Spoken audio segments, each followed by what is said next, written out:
The final speaker of the session is Thiago Bergamaschi. Hi, everyone. Thank you all for coming to the first session of the Friday morning. Today I'll be talking about my work titled Pauli Manipulation Detection Codes. And so I should say this work was first written by and large for a more crypto-inclined audience, so I decided to do something a bit different today. I'm going to turn the talk a bit on its head and start from the main application. So the motivating question in our work, or the main setup, is to design codes which are really good at correcting adversarial quantum erasure errors. So an erasure error, if you've never heard of it, is just like some error, but where the decoder knows the location of the error. And so in particular, I'll be focusing on adversarial erasures, which allows some adversary to tamper with the qubits of the code one by one, and then decide which other qubits to erase. So it turns out that a series of very elegant works established a deep connection between adversarial erasure errors and quantum secret sharing schemes, where in some very robust sense, the ability to correct from erasures actually implies that the complementary subset, the subset that was erased, reveals no information from the state at all. So in that sense, there's some secrecy property to it. So what can we achieve in this question? First, I'll start by telling you what we can't achieve. And so for this crowd, it should be no surprise that the no cloning theorem imposes serious and fundamental limitations on quantum error correction. And in particular, it should be impossible to take a generic state psi, encode it into some larger Hilbert space, partition this code into two, and recover psi from the both halves. This manifests in a coding theoretic bound known as a quantum singleton bound, which stipulates that any code of rate r can't, or you shouldn't expect to correct from more than 1/2 of 1 minus r fraction of errors. And here, this statement is quite robust to approximation, to error model. It doesn't really matter if it's adversarial errors or adversarial erasures. In fact, the situation is quite a bit deeper. So whereas classically you can expect to correct from these extremes in very simple ways, like using a repetition code, quantum error correcting codes which are expected to correct exactly from erasures, like stabilizer codes, suffer from additional fundamental limitations. In particular, for adversarial errors, you can't expect to hit a quarter, correcting exactly. And for adversarial erasures, a celebrated bound by Reines actually implies that you can't correct from more than 1/3 erasure errors over small alphabets like qubits. With that, I can get to the motivating question in my work, which is, when can we efficiently approach this quantum singleton bound for erasure errors, or in particular, adversarial erasure errors? Which brings me to the headline result of our paper, which is, for every constant rate r, we design a family of codes on n qubits, or in particular a Monte Carlo construction, so a randomized construction, which approaches this quantum singleton bound. Namely, it can correct from a half of 1 minus r fraction of adversarial erasure errors up to some inverse exponential error in the block length. And the construction is Monte Carlo, so it succeeds with extremely high probability. But there's no real way to verify that it succeeds. In some sense, this is a near optimal and efficient quantum secret sharing scheme over qubits, which settles an old question posed by Gottesman. Great. So with that in mind, I can now get to the outline of my work, and in particular this talk, which will be to just focus on two new ingredients. The first ingredient is the notion of a list decodable quantum error correcting code, specifically against adversarial erasure errors. And the second new ingredient will be the title of my paper, a new type of error detection code against adversarial errors, called what's called a Pauli manipulation detection code.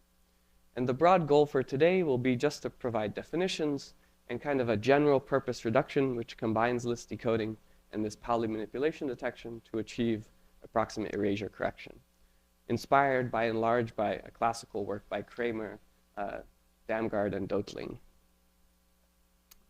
What I won't be telling you today is how to construct these codes. But for that purpose, there's explicit constructions in my paper. There's also some nice additional applications to an adversarial error detection task called tamper detection. Great. So let me dive in.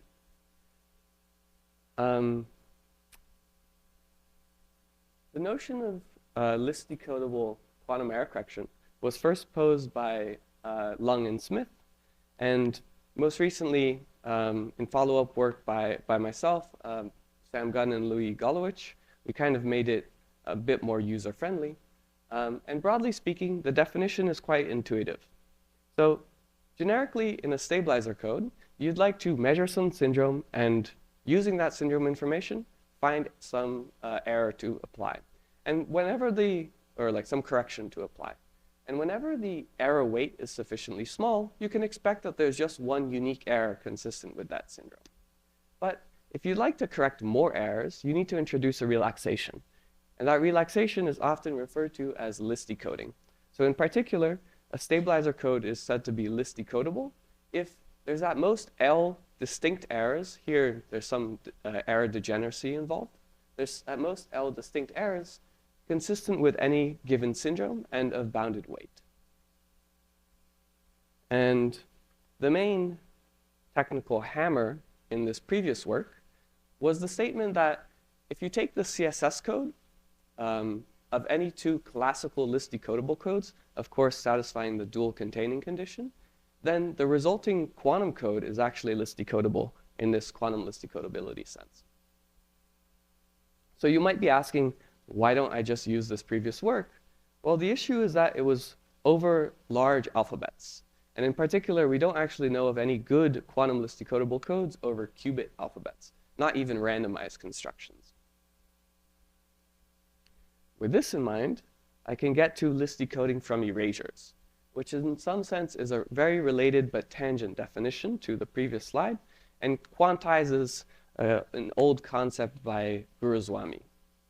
So in particular, a stabilizer code is said to be list decodable from erasures if there's at most L distinct Pauli errors consistent with any erasure pattern. So in particular, of bounded weight, and you know the support of that Pauli, or at least a subset which contains the support. Great. So I guess as a toy picture, you can imagine that after encoding the state into this list decodable code, the adversary kind of steals some qubits away, and using the resulting subset, I perform stabilizer measurements on it, and I decode the resulting error to a list of L possible candidate corrections. I won't know which one it is, but at least one of them is correct. Good. And one of the main technical lemmas, which I won't get into much detail about how to prove, is a randomized construction, which is where the Monte Carlo component comes from, of random qubit CSS codes, which are list decodable up to the quantum singleton bound, but where the list size now depends on how close you approach this capacity. I actually think I do have time, but I'll say some quick minorly technical aside. You don't really need this for most of the talk, but why list decoding from erasures is actually always efficient, which is in part where we get the efficiency. But before that, let me tell you why list decoding in general is not always efficient. And so here's the idea. So what is syndrome decoding? Well, you just have some parity checks of first some linear code. You have some parity checks, and you get a linear system where the syndrome is the outcome of H, the parity check matrix, times the error. Now, you're guaranteed that the error weight is bounded. And so in some sense, you're trying to solve the system among strings of bounded weight. And at a technical level, that's just the intersection of some affine subspace, which is the solution to this linear system, and this Hamming ball. And finding that intersection is not always efficient in general. You need some additional algebraic structure to the parity check matrix, or some locality, perhaps. Nevertheless, list decoding from erasures, now it's essentially still solving a linear system, but on a submatrix of your original parity check matrix. And the output list just suffices to output any basis of the subspace. And at a technical level, the list size is exponential in the rank of the submatrix. So in particular, the whole randomized construction is based on concentration bounds for ranks of submatrices of random matrices, I suppose, random parity check matrices. Great. So that concludes the first ingredient. Now let me move on to the second ingredient. So for here, I wanted to begin with the motivation based on a simple thought experiment. The goal is to design a code, which is just a subspace of some Hilbert space, such that I apply some Pauli error to the code, but I give you the promise that this Pauli error comes from a list of L candidate errors. And now the goal is to recover, or approximately recover, the original code state that you encoded, or alternatively just identify which error you applied.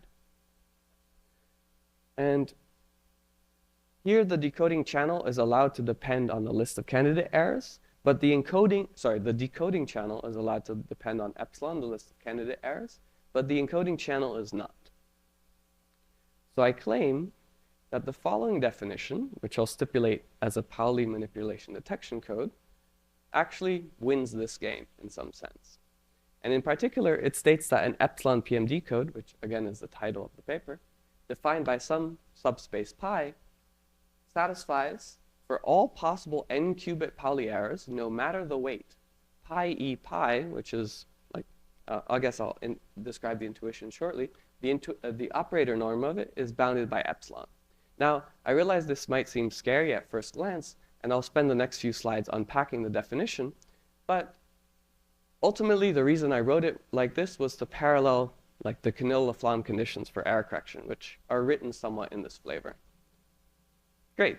So yeah, as I was saying, there's some connection to operator approximate error correction.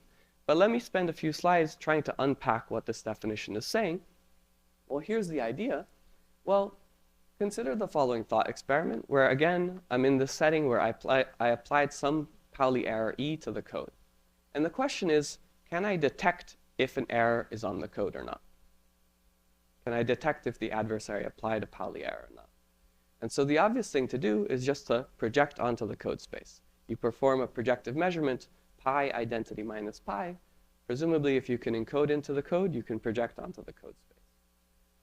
And so the key idea is that we can actually write down the probability this measurement fails. So we incorrectly conclude no error happened when an error actually happened. And that's just the following inner product, where we sandwich the projection onto the code space by the corrupted code word E times psi. And under some relatively standard algebraic manipulations, you can argue that this is bounded by epsilon squared, precisely via the definition. So in other words, an epsilon PMD detects every Pauli error with 1 minus epsilon squared probability, regardless of the Pauli error. Here, of course, it's crucial that these are not stabilizer codes. Great. So I can now comment that this is a quantum analog to a very famous class of classical codes called algebraic manipulation detection codes, or AMD, which detect arbitrary bit flip errors with high probability. And here we're just kind of generalizing that to bit and phase flip errors. So with that in mind, let me tell you the crucial observation, which in particular, if you take one slide away from this whole talk, it is this one. These PMD codes, not only do they detect errors with high probability, they in particular detect errors without perturbing the corrupted code state.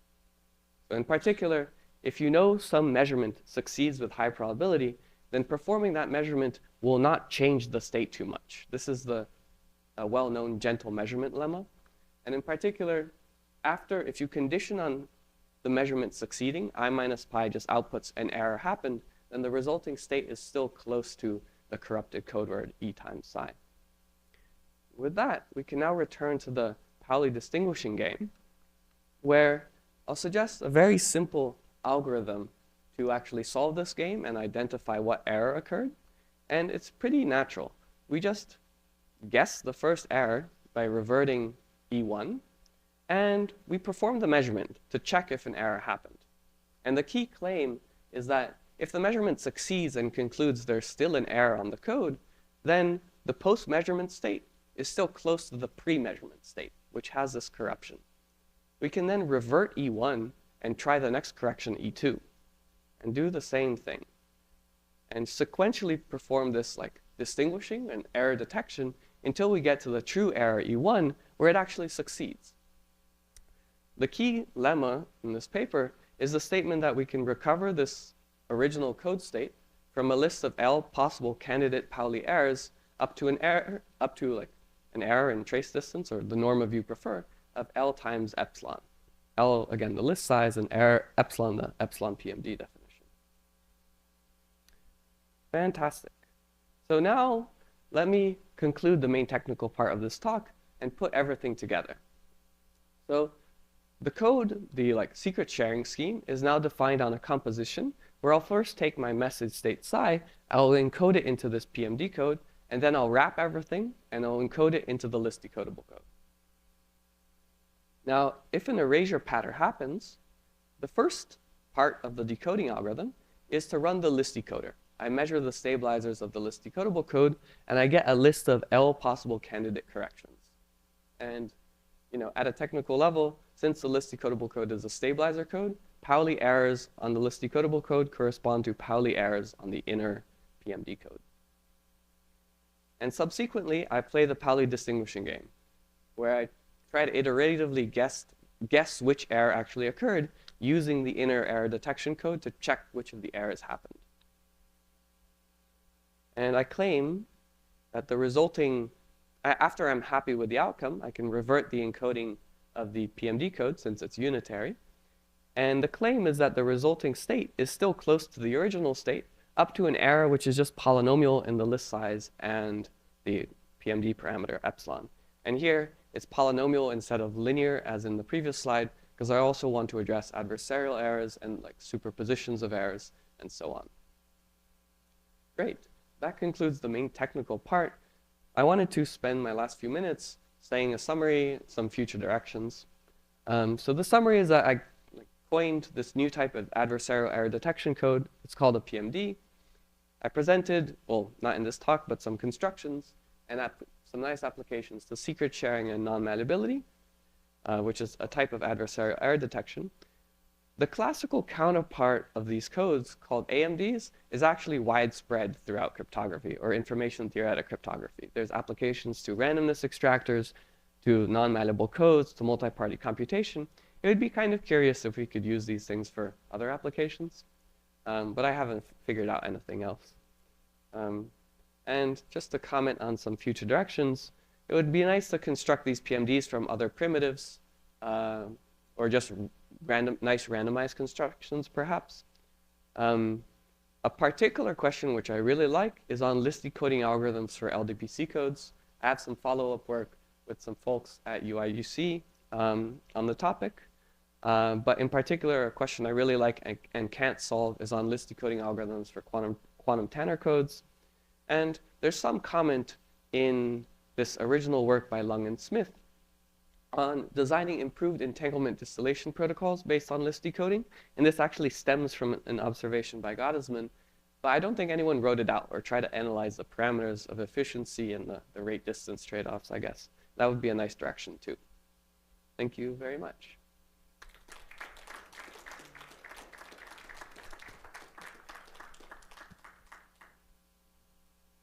You have plenty of time for questions. I have a question about the relationship with MDS code. With what code? MDS code. Oh, MDS? Yeah, that's a good question. I mean, MDS codes are just codes precisely on the singleton bound. Typically, the alphabet size is large, but if you relax to just approach the singleton bound, you can oftentimes get better results. In particular, in terms of alphabet size, the alphabet can really shrink. But in your case, alphabet is fixed. Yeah, only just any qubits. English. Yeah, just qubits. Yeah. Thanks a lot for the very nice talk. I was wondering if you thought about this other question with erasures.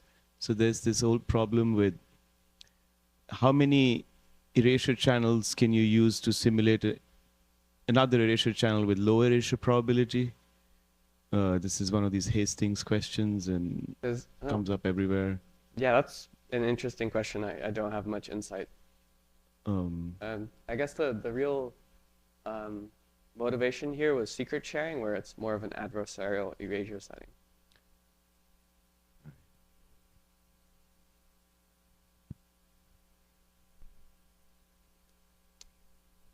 Any more questions? Then let's thank the speaker again.